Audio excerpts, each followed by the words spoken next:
We are live. We are live, folks. Okay, now What is going down? I'm gonna sync the audio. When you do something really loud, then it allows you to sync between the two. And then what they do is they look for that spike. The and then they can waveform, sync yeah. it. Yeah, cool. All right, let me make sure this is perfect. Right on. Folks, what's going down? Welcome to the video. This is Matthew Nier, and we got... That's what it is. It's the video. It's the But it's video. an important video that you're gonna want to watch. So, Therien, what's up, man? How you doing, man? Welcome back to Miami after, almost, 5-6 years? Longer than that, but that's Oh my okay. goodness. It's probably been 12 or 13 years. Since 12 I've or been in 13 Miami. years since he was in Miami. Unbelievable. And how has your experience of Miami been so far?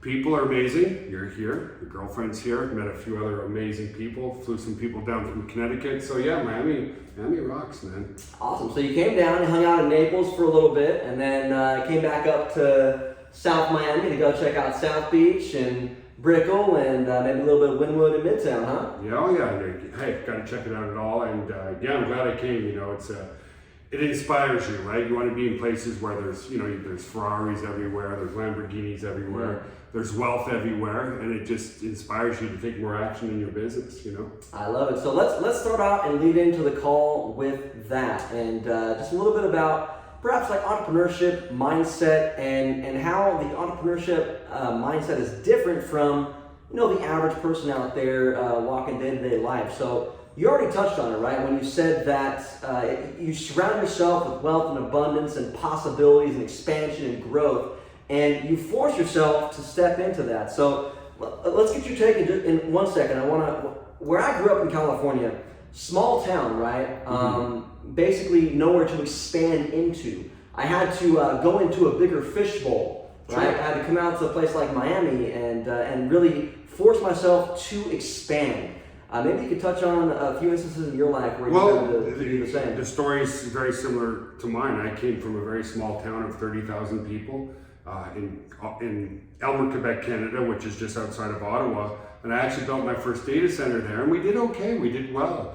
But I realized that in order to expand the business, I had to expand my surroundings. I had to expand myself with a lot more entrepreneurial people. And that's what forced me in 2007 to move from Ottawa, Canada to San Antonio, Texas. And really that's one of the key things that I think a lot of people don't do. You said the key word there, force yourself. A lot of people, sometimes you don't want to move, sometimes you'll find all the excuses as to why you shouldn't do certain things because it's a little bit out of your comfort zone. But I know that I'm very happy that I moved my business to San Antonio, Texas, and you're very happy being here in Miami because the expansion is there. When you're surrounded by like-minded people, it's a lot easier to take the necessary steps to grow your business to another level. Oh, absolutely, man. You have to make the mind expand in any way possible, and like you said, force yourself to do it. Why did you move the data center?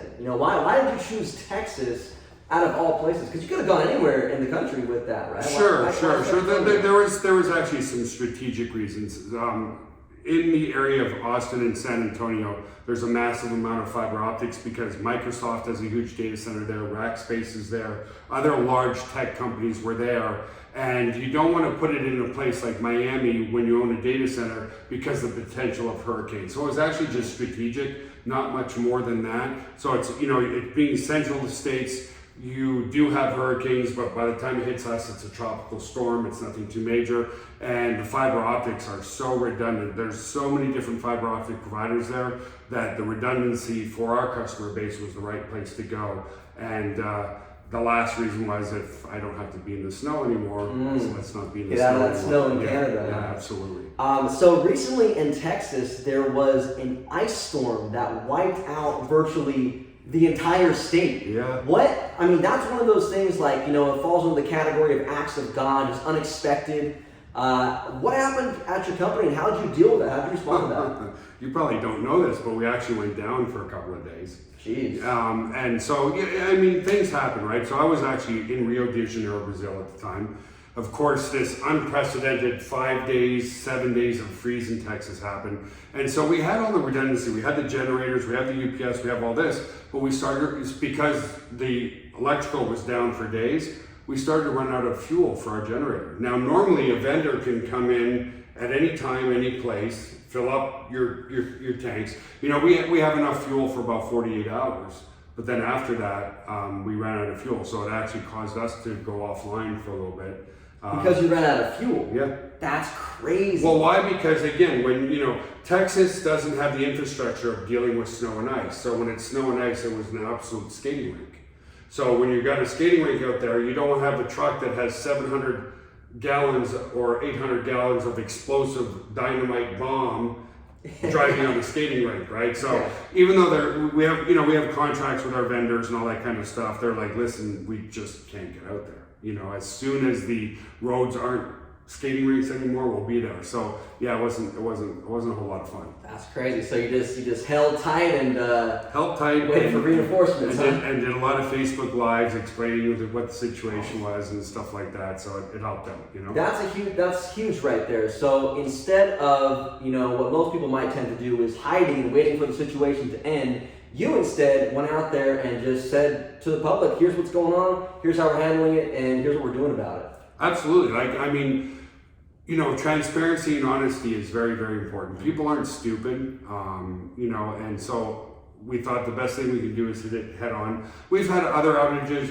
years and years and years ago. There's a lot of construction where our data center is. Amazon built a 3 million square foot distribution center there, and a backhoe actually cut our fiber. Now, we were only down for a couple hours, but during that, we just explained the situation. Hey, we've got redundant fiber optics, but if a backhoe comes in and cuts all your fiber optic lines, well, what can you do, right? Yeah, totally. Yeah, so, but the point being is in business, a lot of people will tend into a very uncomfortable situation, kind of, you know, go back into the darkness and kind of wait it out. The best thing is to just keep people updated as much as you can, and because of those updates, people were very understanding. It's like they said, oh, well, Joel, listen, it's an act of God. You haven't had this type of downtime ever before, so, you know, it's something that's unprecedented. You know, and there are those few people that said, well, you should have a redundant data center up north somewhere, and, you know, they just don't really understand business. And yeah, we're going to double our costs and double our infrastructure for something that's happened once in 17 years. You know what I mean? So It is what it is. Well, so the data center, right? That provides you with a lot of unique opportunities for things such as email servers. Mm-hmm. So let's talk a little bit about email and why email marketing is still the powerful backbone and driver of revenue in almost every single major business in the world today. Well, it really is the driver for any business. When you look at the free providers out there, you look at Facebook as one, and you look at YouTube, and you look at all these others, how many emails are you getting from Facebook a day about notifications, right? To drive you back to the website. Every single thing that happens, you get a comment, a like, a freaking yeah. If you're not already on Facebook, you're getting an email notification about somebody left you a messenger, somebody liked your post, whatever the case may be. And that's email marketing, even today, even though it's changed a little bit, is by far the most effective way for direct response. Why? It's free. Once you build up your list of subscribers, you can hit that subscriber base absolutely free. And with today's technology, with autoresponders and stuff, doesn't matter if it's 10 people on your list or 2 million people on your list. It's the same amount of effort of writing your email and hitting them directly in the inbox, you know? So it's build your list, make money is absolutely true. And you know, when we look at direct response and network marketing and different ways of making money, a lot of people join these things, and then because they don't have an email list, they talk to their aunt, their uncle, their sister, and their brother, and all four of them say, no, I'm not interested in your product or service, so they put up their hands and give up. Well, email marketing is everything like that, you know, magnified, because if you have a list of 100 people, rather than just being able to contact your aunt and your uncle, you can hit those 100 people. If you have 1,000 people on your list, you can hit those 1,000 people, and it multiplies from there. When you have 10,000 people on your list, so on and so forth. You know, it just multiplies itself, and you know you're one of the best email marketers out there. What would you estimate? 90% of your revenue comes from email marketing? I mean, email is the driver of business, for sure. I'm 90%, that's pretty steep, but it's definitely up there. It's at least half, probably a lot more than half. And it's unbelievable how powerful email is. And you know, these days with social media and stuff, you hear things like, oh no, it's about this or it's about that. Never forget this one simple fact, right? Is what do you need to create a social media account? An email address. Right? Well, what I found, and because I was giggling because I was going to mention that earlier, is usually when somebody says email is dead is because they're trying to sell you the next greatest thing out there. Like, oh, well, email is dead, but SMS isn't. Sure, SMS is very effective, but you can't send 100,000 SMS messages for free. It costs money, right? So email marketing, once you build your list, is still one of the best direct response platforms out there. And when you combine that with some of the other tools like push notifications or text messaging, it's even more effective. But it's still the only platform where it doesn't matter if you're hitting 100,000 people or 1 million people, the cost is the same, which is almost nothing. The cost is building your list, of course. But as you say in list leverage, now you own the traffic. Right. You can send an email and send the traffic anywhere you want to, and that's where you're starting to create what? Leverage, right? When you have leverage, when you have a big email list, that's when people come to you. Why did you and Greg hit me up about list leverage? Because you knew I had a large database of clients in an email format. You knew that I owned an autoresponder service, and those were such congruent offers with what you're doing with list leverage. And it really is the driver of all business, 100%. It is, man, it is. Let's touch a little bit on, I'm just curious about your take on this, right? What do you think luck and timing play a factor in business? Is luck real? If so, what kind of luck? And how does that play into timing? Luck is based on taking massive imperfect action. So, the whole aspect of sitting there and wishing something is going to happen, it's going to manifest. Good luck. Yes. Good luck. But if you have a positive attitude, and let's use some concrete examples. So you're one of my great JV partners. Another one is Anthony Morrison. So I was lucky to meet up with Anthony, but I was lucky because I went to an affiliate summit because I knew he was going to be there. So I actually got out of my chair, got on a plane, went to Vegas, and that's where I met Anthony Morrison, another very, very good marketer. So was I lucky to meet Anthony and other great people like yourself? Sure, but I took the necessary steps to make that luck happen, if you will. And timing on meeting people it's a form of luck. But a lot of people think, okay, we were talking about at the start. Oh, you're so lucky. Most of us started with big fat donut holes in our bank accounts. Everybody started with zero. Yeah, Zero. Exactly. Most people. Most people started business, especially online, out of what? Desperation. Right. I know I was desperate when I got started, and I believe you were too. Absolutely. And so, but we put in the necessary work. We got around the necessary people. We talked about that, being around like-minded people to teach us how to get to the next level. I think a lot of people subscribe to just sitting in front of their computer, and really that's not where the relationship is built. Like we met each other in person before we started doing JVs. All my other JV partners I certainly met in person or went out to dinner with or whatever. So there's a luck component, but you've got to be able to take the action to make yourself lucky, if you will. There's a saying that goes, luck happens when preparation meets opportunity. 100%. And that couldn't be more true. If you're not prepared, there's no luck. Yeah. Absolutely. I agree with that. So now you hear things like, you grind away at this stuff for years and years and years and years, right? Then all of a sudden you hear, oh my goodness, you're so lucky. Yeah. Okay, what about all the Friday nights and Saturday nights that I didn't go out? I stayed at home, banging it out on the keyboard. How much money did you spend educating yourself in so many platforms, you know what I mean, and stuff like that? Well, let me ask you a question then. So what was, we both agree that the biggest driver for business, and if you look at all the free platforms, is getting a name and email address. What was the vision, or how did you come up with the vision of having other people build your list for you with list leverage? Because that's what attracted me. That's huge, man. So it's kind of like, before doing that, I was just sort of in the marketplace buying, email ads here and there and making money while doing it. But I was like, everyone can buy the same email ad and everyone only generates one lead at a time. So what if there was a way to create leverage when that process happened? What if there's a way to get more leverage from other people, to have them essentially build your list for you? You would have a massive advantage in the marketplace and be able to make more from the same ad spend and reinvest more and grow your list, at an exponential rate. So I think he's being a little humble there, because I built my list an extra 30,000 subscribers while getting paid $250,000. Well, okay. So that's pretty genius to me, because like what you came back to build your list on your own, you have to do ad spend.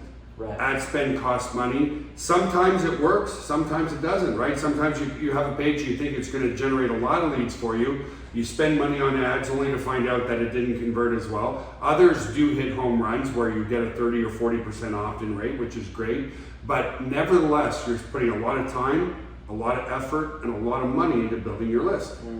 With this, all I had to do was send 2 to 3 emails a week, and I got paid over $250,000, and I built up a list of 30,000 people. So that is where the genius is in behind it, is every 5th person. So every time I would bring people into my list, and then they wanted to build their list, every 5th person was coming back to me, which built up a list. Guys, to build a list from scratch of 30,000 people, if you're looking at a $2 opt-in rate, approximately, let's say if you're doing ad spend, that's a good price to pay, $1 to $2. That list would have cost me $60,000 out of my pocket to build a list of 30,000 people.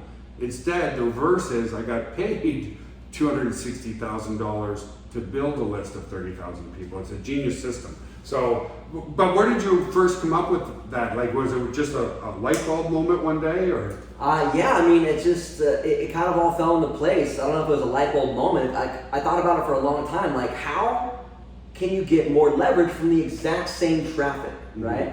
And I just kicked around again and again and again. And when I met my partner, Greg, it all came together. You know? Well, let's talk about that. So you talked about luck and manifesting things. Had you not met Greg previously, who was helped build the infrastructure, I believe, right? Yeah. How did you meet Greg? So how did that luck happen? Oh, that's crazy. That's crazy. How did that luck happen?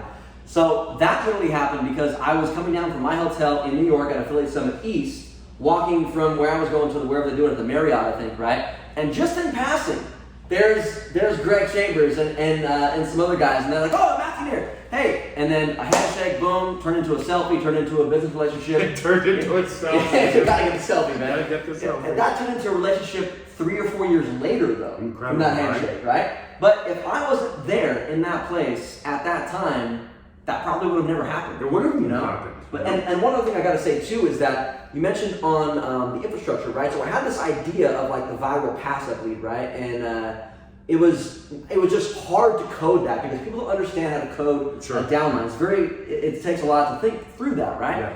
Yeah. Greg has an amazing programmer that was able. He's like, we've already done this, you know, and we do it again. The passive is new, but like we know how to code a downline. Sure. It just all came together, and it was a beautiful synergy.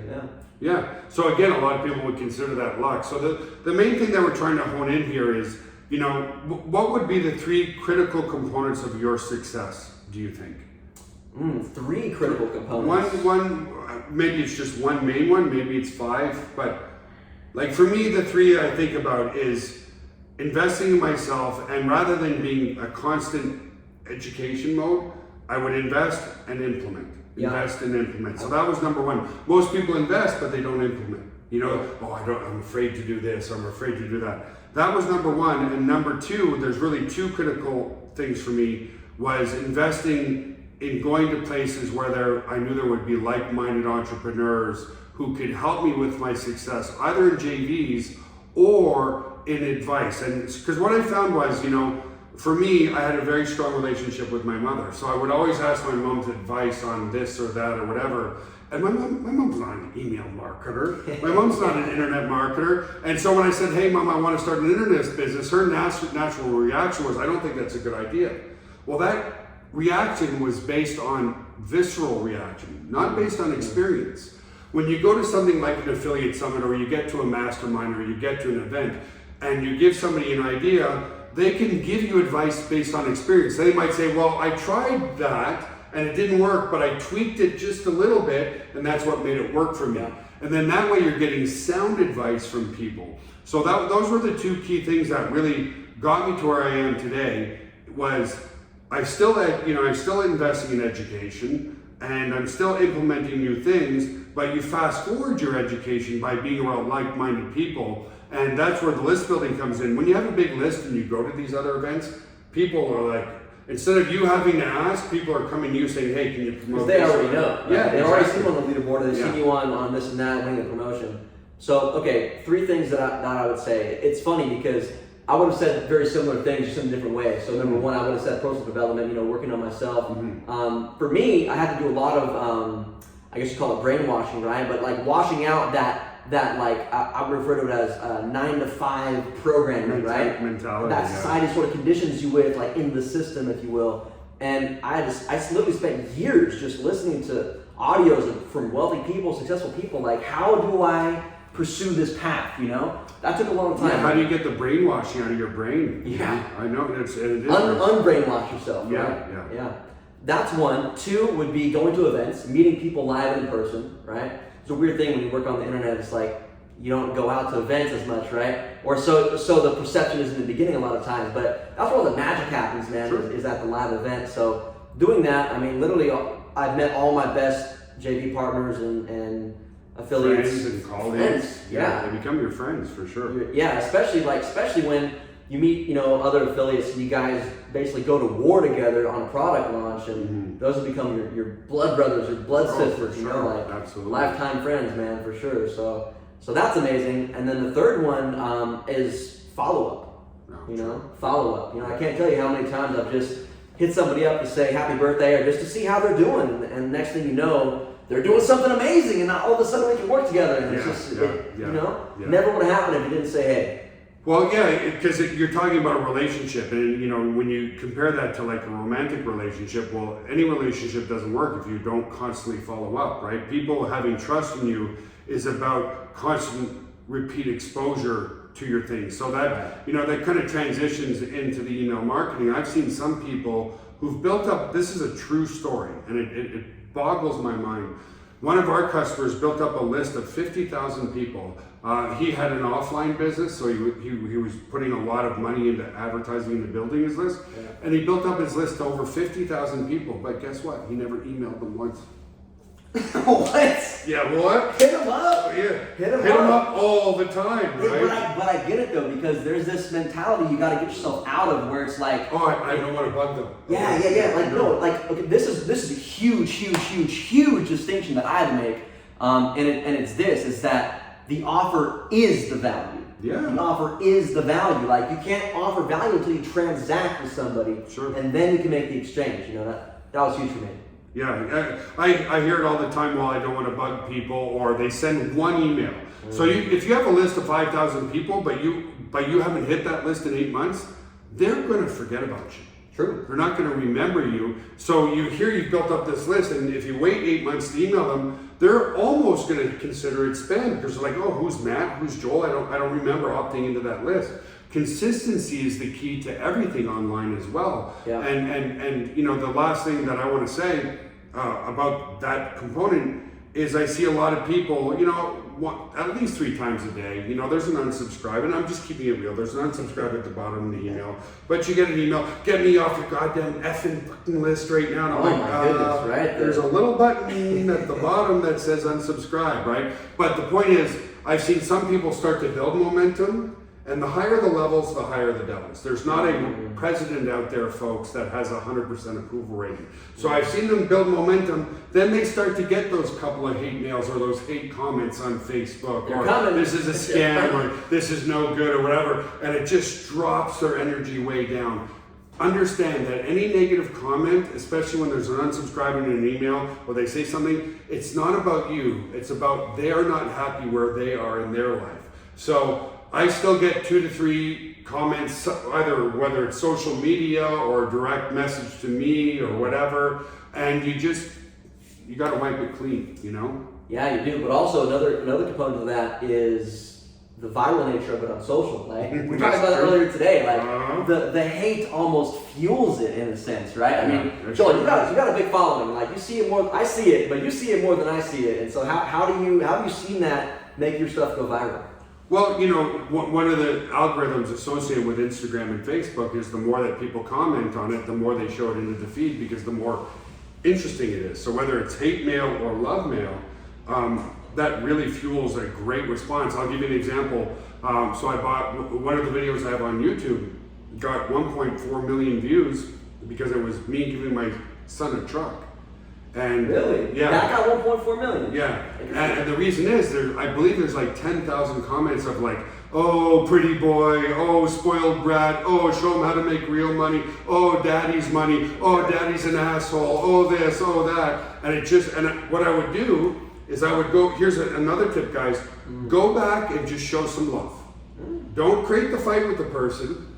I'll give you like one example. Eve, who does a lot of our female Facebook ads, oh, she looks anorexic and she needs a cheeseburger. That was the exact comment. And instead of her going back and fighting, she just said, I appreciate everybody has a different perception, but I prefer chicken breast and rice, thank you. Here's what the cool part is, that fueled a bunch of people who loved her to put another 50 comments.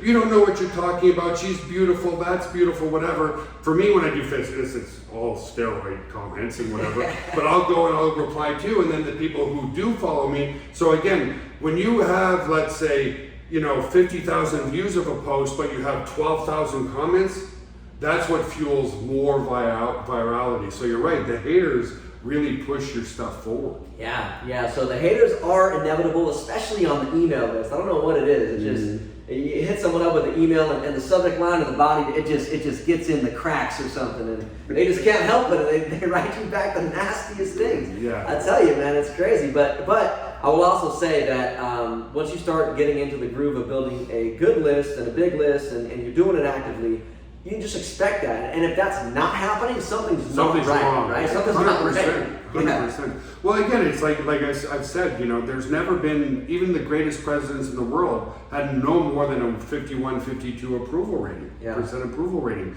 So if, like you said, if you're not getting the hate mail, you're doing something wrong. It's Marshall Silver that told me the higher the level, so the better you're doing, the higher the devils, the more people are going to come down on you for it. So you have to be ready for that, and again, just expect it. That's it. That's crazy, man. That's crazy. Well, you mentioned that you get the number one comments is this guy is roided out or whatever. He's juicing or something. So let's talk about fitness for a little bit, man. Obviously, you've been fit for your entire life, basically. And what has been some leading factors that have allowed you to maintain a six-pack your entire life? Simple tricks. Yeah. I know one of them, man. We just did one of them a few minutes ago. Yeah. Well, I started in the internet marketing space, and then it's funny. Every time I would go to an event, I'd be talking about our technology, and then people would be staring at my arms and going, "Well, where do you work out?" It's like, guys, I was here to talk about my autoresponder, but hey, and I come over and sign the wall. Yeah. So, really, it's all about doing things in fitness that are easy to do. And so one of them is obviously having a very high fiber based diet, having a very high protein diet. And when because protein is a building block, it's amino acid, it's not an energy source. Fiber is largely indigestible by the human body, so it expands.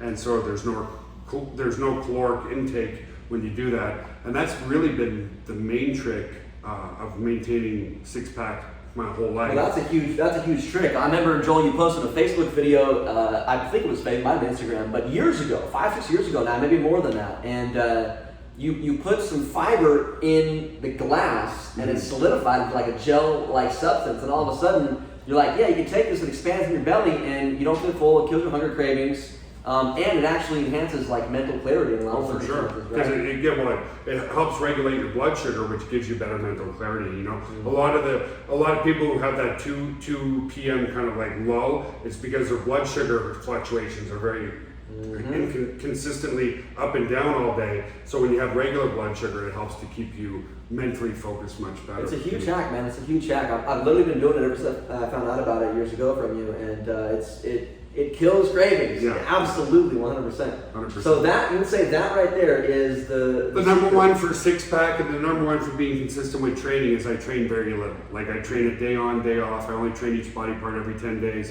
And a lot of people say, well, Joel, how can you maintain a physique like that, training only once every 10 days? And my answer is, how can I not? Is the exercise provides the stimulus for your body to improve, but it's all the time away from the gym that actually allows that improvement to happen. So when I say, look, I take 10 days off between workouts, how can my body not grow? I'm giving it so much recuperation time that it does improve, So those are the two main things, is not overtraining in any way, shape, or form, and having a high fiber, high protein diet to where you just don't crave stuff anymore because you feel full, you feel satisfied, you feel energized. So those are the two biohacks that have worked for not only me, but thousands of people that I've helped because there's one thing about weight loss, but there's another thing about maintaining that weight loss. And it has to be, there were some people on some, pretty radical TV shows that I don't want to mention the names, but it was like something like 85% of the people that were on those shows gained their weight back and more after the show was over. So really? Yeah. Wow. So it's it's a really neat way of just maintaining a very healthy body weight, your entire life. It's a great hack, man. One thing that happened to you years ago was you got aspartame poisoning. I want to bring that up because it's like secretly in so many foods. It's an artificial sweetener if you guys don't know what it is. And Joel, if you could just share your story and what to do to avoid that so it doesn't happen to somebody else. Yeah, in my heyday, it was it's still in some soft drinks. They're switching it out a lot for stevia now and stuff like that. Because now they know it's a neurotoxin, right? Yeah, well they knew even from the beginning. So it was actually this part I didn't tell you. The FDA gave a little extra money to Donald Rumsfeld when he was in government to pass through. So all the studies that were showing that aspartame was safe were done by the company that was manufacturing it. And it's the cheapest artificial sweetener to make, so it's very, very profitable. So it is a neurotoxin. It nearly killed me. It left me with 9 lesions on my brain, left me a little dumber and stuff. And I lost over 100 pounds in 3 months. And it took me 6 years to regain my health after I had aspartame poisoning. That's freaking insane, man. A good website is go to aspartamekills.com. It's a great website to find it. A lot of people who are diabetic or people who have been misdiagnosed with things like multiple sclerosis, because it mimics the same symptoms of numbness, atrophy. Other people have been misdiagnosed with dementia, but it's all just from aspartame poisoning. Wow. Yeah, it's bad stuff. That's terrifying, man. That's terrifying. So, what would you kind of mentioned that they're taking it out of foods for the most part these days. What did you do to recover? What was the main contributing factor to that? Geez, a lot of different details. I don't think it was one contributing thing, but acupuncture oddly helped me a lot. Detoxifying with psyllium and stuff and pulling things out of my system helped a lot. I increased daily dose of magnesium supplementation oddly helped enough because magnesium is a precursor to a lot of the neurochemicals in our brain. That helped a lot. So there wasn't one individual thing, but those are the main things that help extensively. And I don't know a lot about acupuncture, but it helped me a lot. So I don't know if it really helped the neural synapses in my body, but definitely helped a lot. But even still today, I have very bad short-term memory loss and stuff, but hey, I'm still here, so that's cool. Still rocking, man. Still you got the guns back now, man. I just forget how to write my email sometimes. Yeah. Nice. No, I'm glad you could share that. That's amazing, man.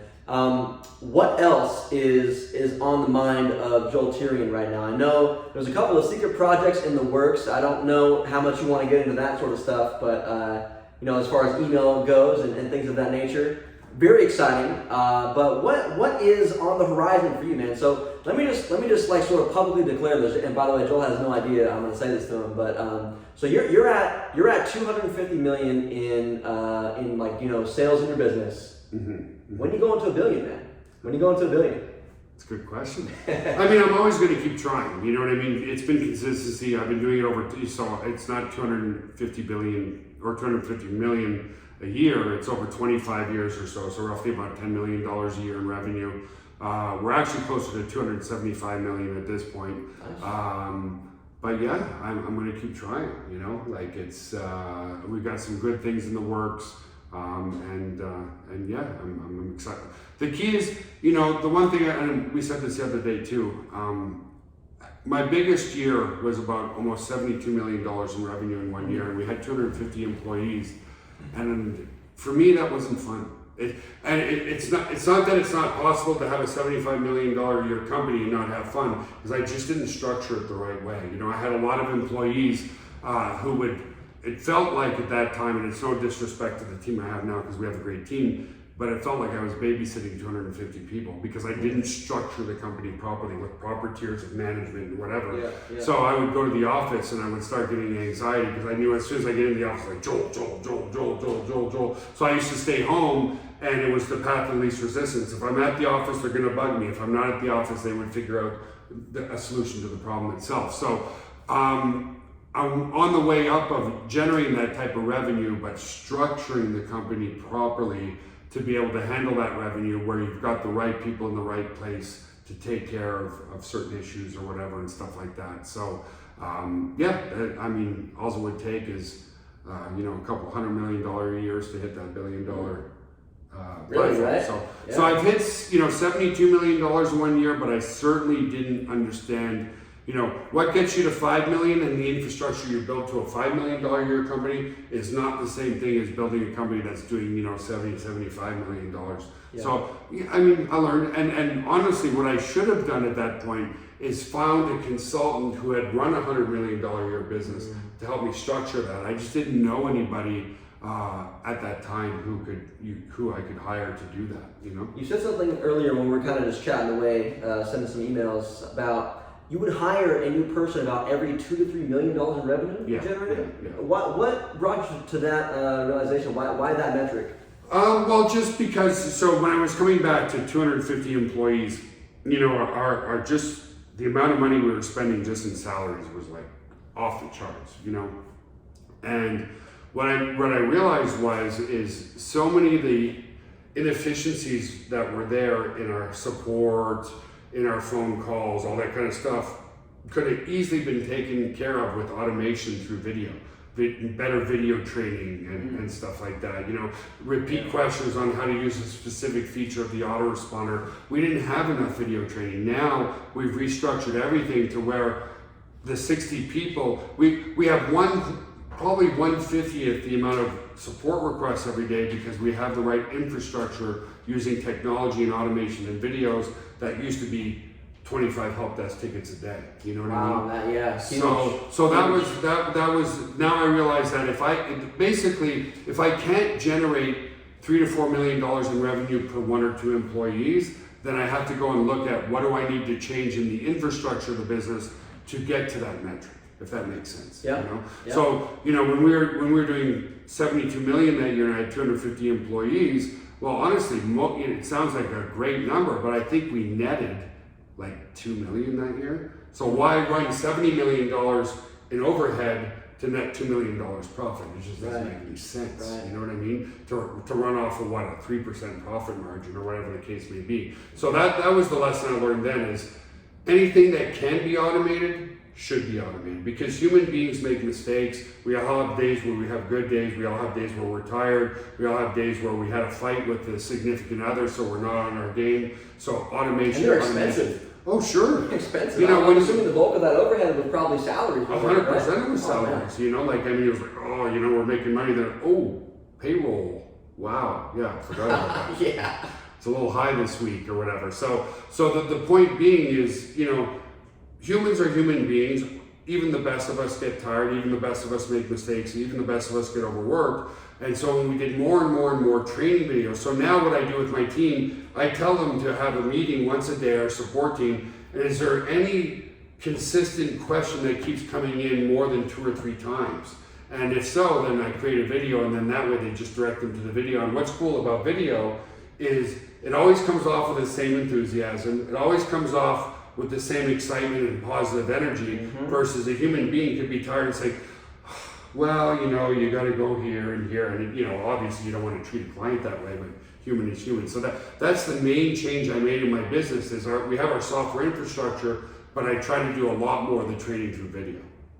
That's huge. So, something that's really interesting about you is that you started off with the data center, right? And so then you kind of moved into selling hosting, into autoresponder services, but you've also created your own version of almost every major tech system out there today. So what I mean is, hosting, autoresponder, video, testimonial generators coming to mind, but what are some other services that, viral blogging back in the day, we talk about, something else interesting we talk about is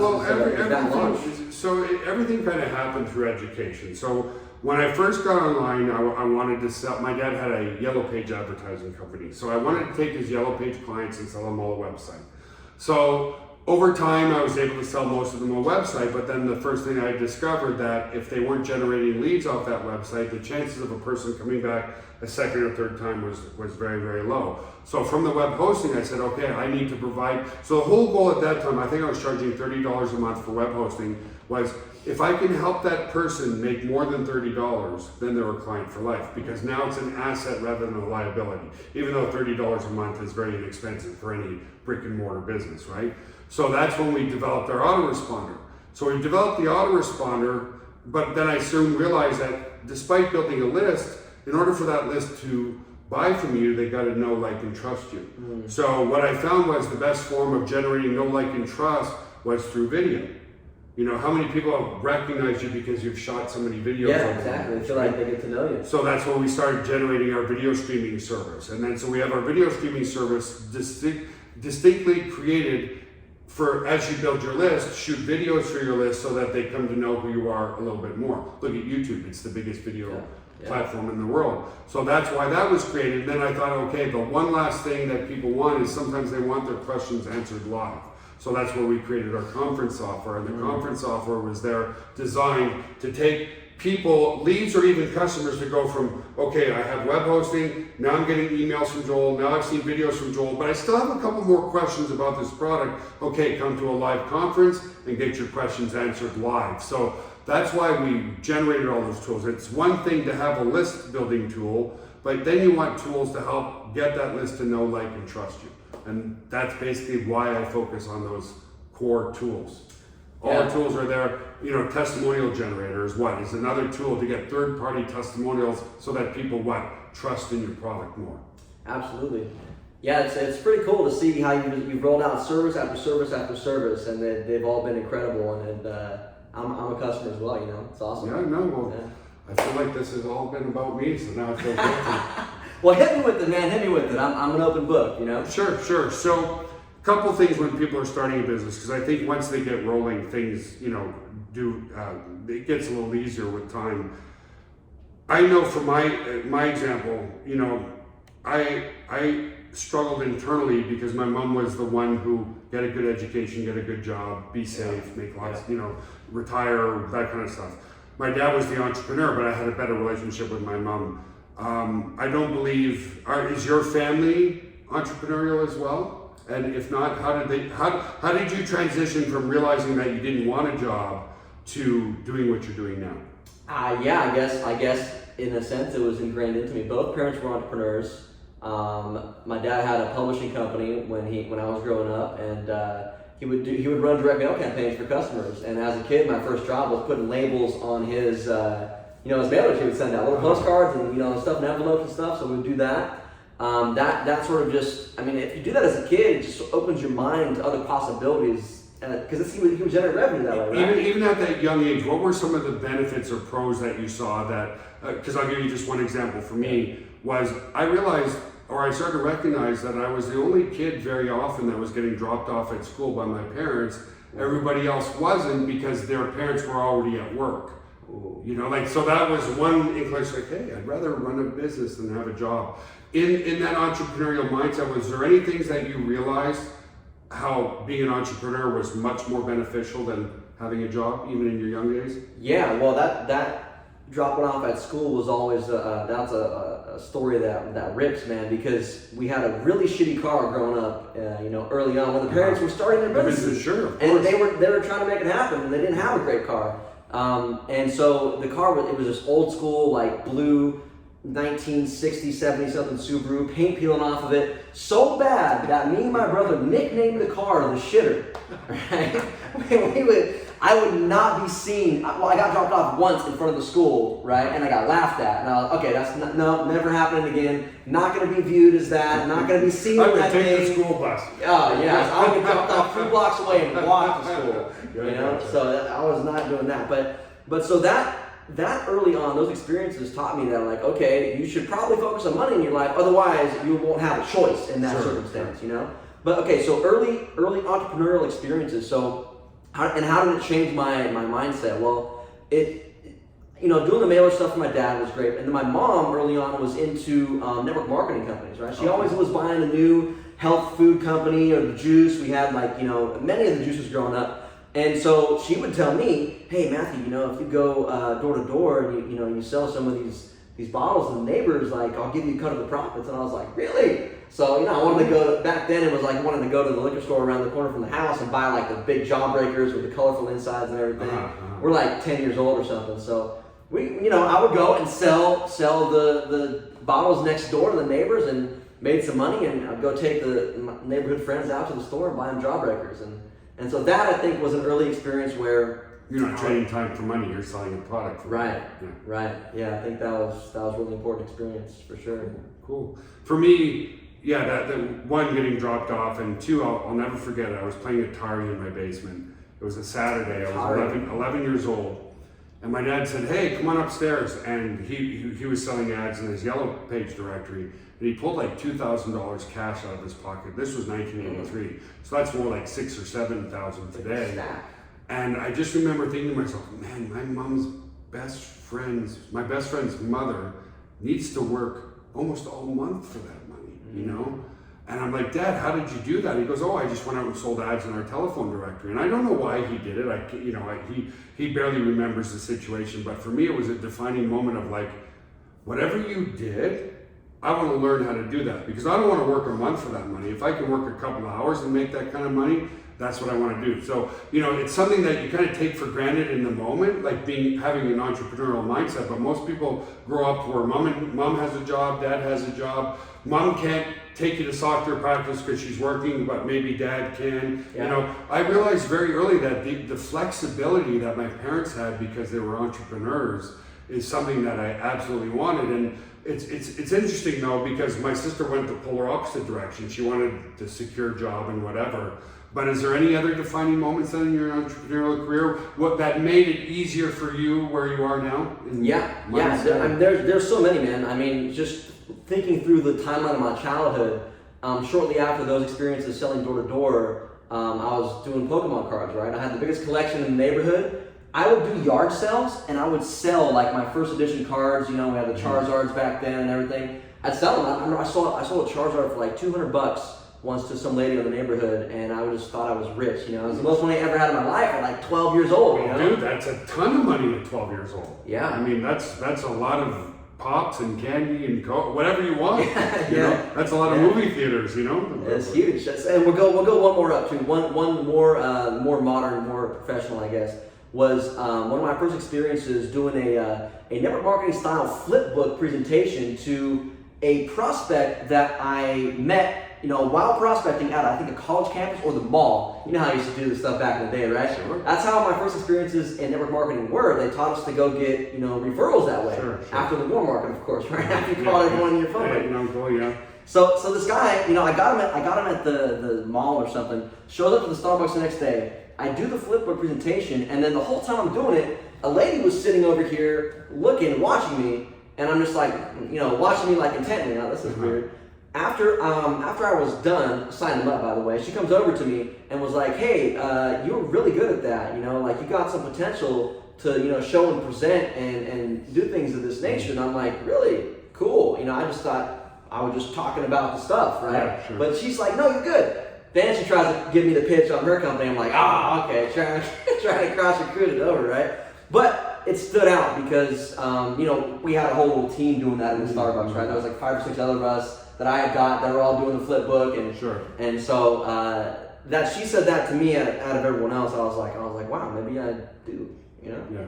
So it's weird having that stranger give you that little bit of extra confidence in your abilities, you know what I mean? Like, sometimes we don't listen to our parents, but we listen to a total stranger or whatever, It's funny how it is. It's funny how when you know somebody really well, you almost can't take their advice anymore, right? Because you know them too well. Yeah. So there's something to that. Yeah, but what about you, Joel? Is there anything else that stood out for you growing up that was huge, that made an impact, that maybe you still reflect on today, that you're like, wow, that was the moment right there, Probably one of the only other things was, I've always had a little voice in my head, I whether want to try it or I don't want to try it, and we all have that voice of something where we, do it. And I remember being bullied as a kid, and so I shared this with you. And I was in New Jersey, and I was 11 years old, and this muscular guy was on the beach, and everybody was like pointing at him and looking at him. And I'm like, I want the bullying to stop, and I want that type of attention. So I started training right away. But the biggest lesson I learned is, a few years later, I decided I was going to do my first competition. And so I had put a lot of work into building up my body and so forth. And then when I got to the competition, I was backstage, and I was 16, and I was competing in the open division. And there was guys that outweighed me by probably 20 or 30 pounds. And I started to cry backstage because my mom and dad were in the audience. My girlfriend, who I had at the time, was there. And so my training partner, I was like, I can't do this. I totally psyched myself out, I'm going to come last place. And he's like, I can't guarantee you first place, but you're in this, you're going on stage. Like, don't ruin this moment. You've put years of training, 4 or 5 months of dieting into this. And anyway, I ended up winning the whole show, which was really cool. It was a pretty big highlight in my life. But what I learned from that is, hadn't I put in the work, hadn't I taken the action, I wouldn't have gotten that very unexpected result. Like I was going to compete because I was a little bored with weight training, saying, hey, what can I do? But that joyous moment that changed me for the rest of my life wouldn't have happened if I wasn't willing to do the work. And huge. Honestly, that's huge. That is one of the biggest loopholes that I think I see in people who they intend on starting an online business or any business, but then they get started and they hit one stumbling block. They can't write their email the right way, or they can't remember their password to their members area, and then they tell themselves, oh, I can't do this. And like, what a disservice to yourself. Like, there's going to be roadblock after roadblock after roadblock, and guess what? As you pass through those roadblocks, it gets easier and easier and easier. And the only reason it gets easier is the world doesn't get easier, you get better. Love that, man. Exactly. Don't wish it was easier, wish you were better. And get better. Yeah, and get better through massive action. I went from 110 pounds to competing my first time at 170 pounds. My body got better through taking constant action and producing the results. And it's baby steps, But if you don't take those baby steps, nothing's going to happen. What about you? Any final words or something that... Anything that... final words. Well, we kind of introed the whole thing with the same exact mindset as we're going out on it with, which is, don't be afraid to do the work, folks. To think this way is probably not the most common. It's definitely the harder path, I would say. But that's why it's fun, Like, what else? It's kind of like I said. Well, it's the harder path, but it's the truth. It is. There's no click one button and everybody on your list loves you, and you've built up a list of 100,000 subscribers, and now you're famous and popular or whatever. It doesn't happen that way. The Rock calls all his companies are $7 productions because he had $7 left in his pocket before he got his first big break. He thought it was going to be football. It wasn't football for him. It turned out to be professional wrestling, which turned into an amazing acting career. But there's no such thing as an overnight success. Those people put in years and years of effort. It took me 2 years before I made my first sale for $9.97. Most people give up within their first week.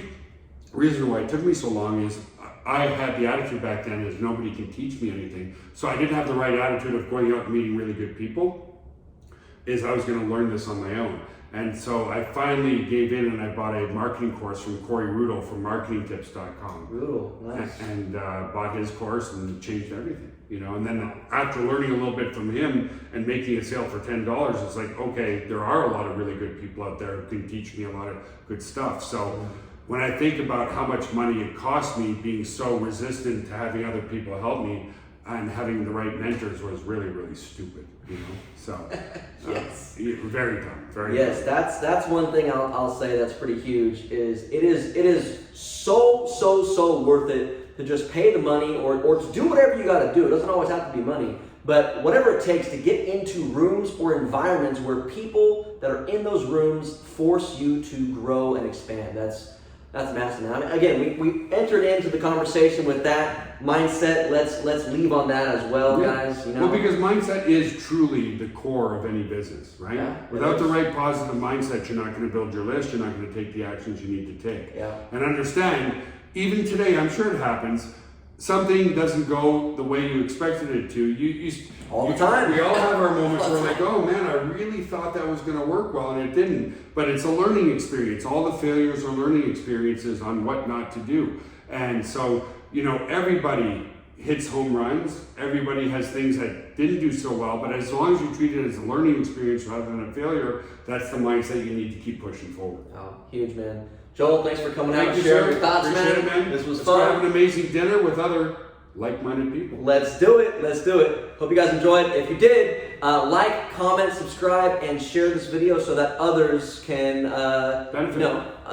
assimilate the knowledge as well. All right, guys. Thanks for watching. Catch you soon. See you. Take care. Bye.